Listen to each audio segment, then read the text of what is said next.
Hello everyone, আমি ধীমান।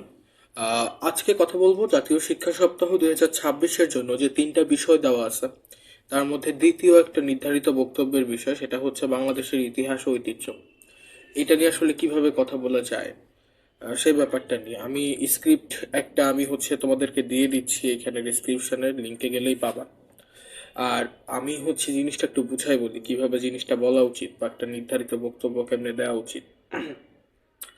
প্রথমত, বাংলাদেশের যে ইতিহাস এবং ঐতিহ্য গতানুগতিকভাবে বললে জিনিসটা খুব চমকপ্রদ হবে না।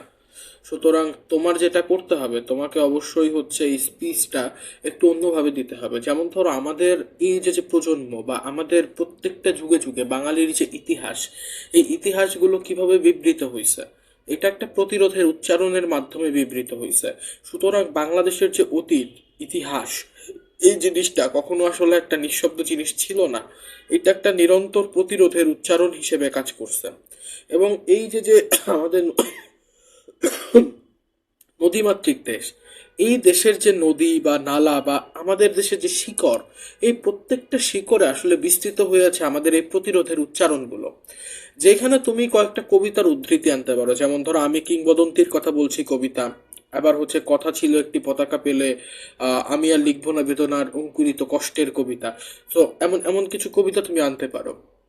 সুতরাং আমাদের ঐতিহ্য ইতিহাস নিয়ে তুমি এইভাবে আমাদের প্রাইড গুলাকে নিয়ে আসো, ধীরে ধীরে দেখাও যে আমাদের দেশে তিতুমির কিভাবে জাস্ট একটা বাঁশের কেল্লা তৈরি করে একেবারে আধুনিক অস্ত্র শস্ত্রের সামনে তিনি বুক পেতে দিচ্ছেন।